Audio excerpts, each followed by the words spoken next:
ఇప్పుడే జీ5 app download చేయండి. చూడండి మీ ఫేవరెట్ టీవీ షోస్ ఎప్పుడైనా ఎక్కడైనా. 2 నిమిషాలే టైం. అదేంటి సార్ 5 నిమిషాలు అన్నారు కదా? ఇద్దరు వచ్చారు కాబట్టి కోత పడుతుంది. ఈ రూల్ ఎక్కడ? అమ్మ విజయ, ఇక్కడ రూల్స్ అధికారంలో ఉన్నోడికే వర్తిస్తాయి. ఆడి చెప్పినట్టే మనం చేయాలి. కానిస్టేబుల్ 2 నిమిషాలే. Okay sir.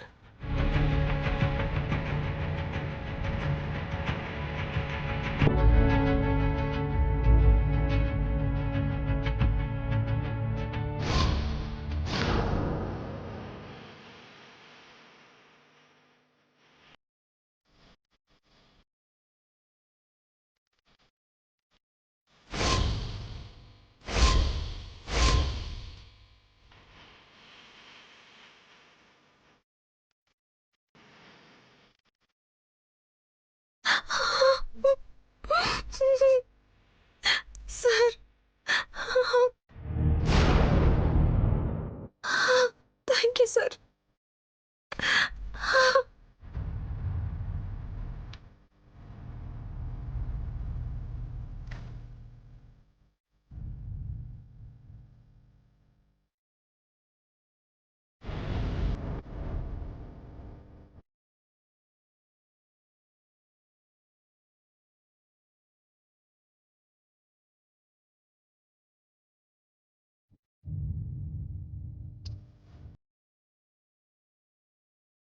సార్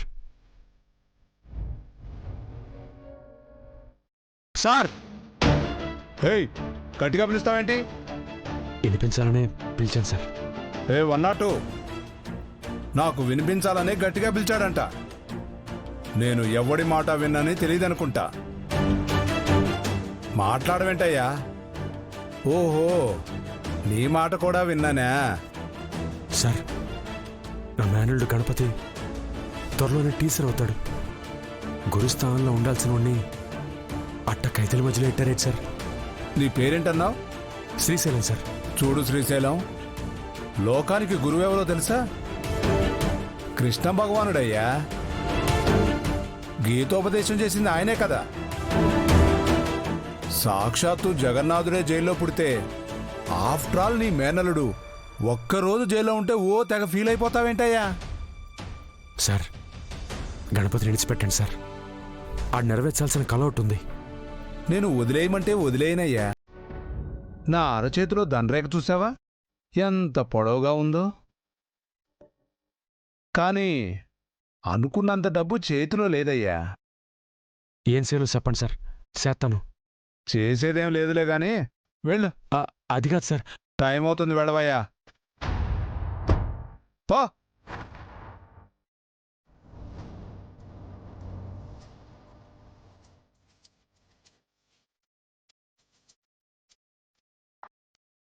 తినండి.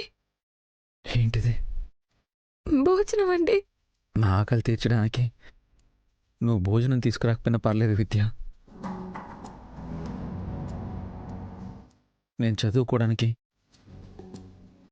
వేడి పుస్తకాలు ఒక్కటి తీసుకొస్తే బాగుండేది. గణపతి, తినకుండా మాట్లాడరా. అవును మావయ్య, ఈసారి నేను ఖచ్చితంగా పాస్ అయి తీరాలి. లేదంటే నన్ను కన్న అమ్మకి, నన్ను నమ్మిన భార్యకి దూరం అయిపోతాను. ఏమండి, దయచేసి అలాంటి మాటలు మాట్లాడకండి. రేయ్, నేను నెట్టగా నడిపించుకునే ఏర్పాట్లు చేస్తాం. నువ్వు ప్యాస్ అయిపోతే మన కట్టాలని తీరిపోతారా? హే కానిస్టేబుల్ సార్. టైం అయిపోతుంది, రమ్మనవయ్యా. అలాగే సార్, చెప్తాను. అమ్మా బయటికి రండి అమ్మా. ఇంకొక నిమిషం సార్. కుదరదో, వినపడటం లేదా? రమ్మను. రేయ్, నువ్వు తినరా, మేము రేపు మళ్ళీ వస్తాం. అమ్మా పద.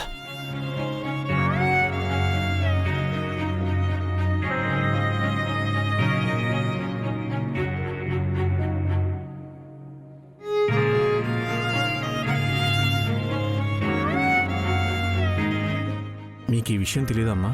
మీ ఆయన ఏదో పరీక్షలు రాస్తున్నాడంట కదా, అవి పూర్తయ్యేంత వరకు వదిలిపెట్టకూడదని మా సార్ డీలింగ్ చేసుకున్నాడు. అన్యాయం కదండి. అడుగుతారా ఏంటి? ఇంకా పిచ్చొచ్చేస్తానికి. మరెలా సార్? నా భర్త బయటికి రావాలి. నా అల్లుడు పరీక్షలు రాయాలి. ఖర్చు అనుకోకుండా రేపు నేను చూపించే లాయర్ని కలుద్దాం.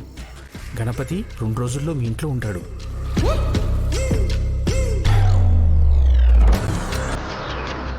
డబ్బు గురించి ఆలోచించకండి.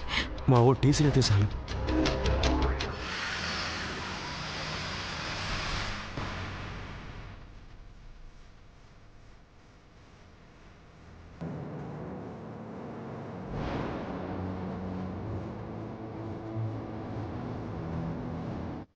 బాబాయ్, ఇంట్లో ఉన్న బంగారం అంతా తాకట్టు పెట్టినా చేతికొచ్చిన డబ్బులు ఇంతే. విజయ, ఈ డబ్బు లాయర్ చేతిలో పెట్టినా ఆయన ఫీజుకి సరిపోతుందో లేదో. ఆయన మన గణపతికి బెయిల్ ఇప్పిస్తారంటావా? ఎలాగైనా ఇప్పించాలి శ్రీశైలం.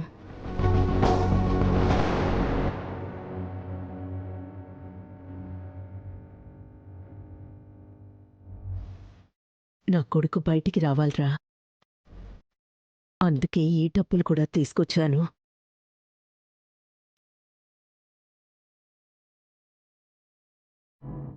లాయర్ ఎంత అడుగుతాడో ఏంటో. ఇలా ప్రతిరోజు నేను కష్టపడి మిషన్ కుట్టిన డబ్బులు వారం వారం జమ చేసి మొత్తం ఫీజు ఇచ్చేస్తామని చెప్పరా. అలాగే నీకు తెలిసిన పెద్దలెవరైనా ఉంటే వాళ్ళకి మన సమస్య చెప్పి ఏదో ఒక విధంగా గణపతి బయటపడేలా చూడరా. అన్ని విధాలా ప్రయత్నించానక్క, లాభం లేదు. ఆడికి బెయిల్ తేవడమే కరెక్ట్ అనిపిస్తుంది. అయినా నువ్వు కుట్టిన బట్టలకి ఇంత డబ్బు ఎక్కడదాకా? ఇవి కూడా కుట్టిస్తా అని ముందుగానే డబ్బులు తీసుకున్నాను.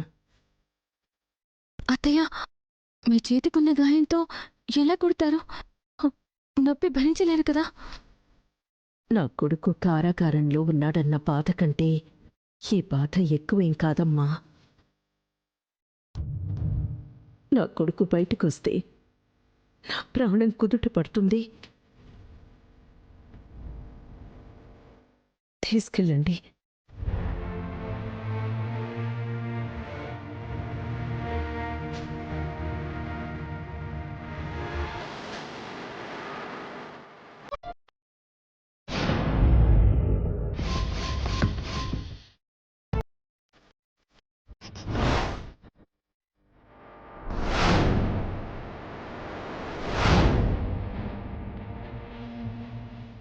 జీ5 యాప్ డౌన్లోడ్ చేసి అన్ని ఎపిసోడ్స్ పూర్తి ఉచితంగా చూడండి.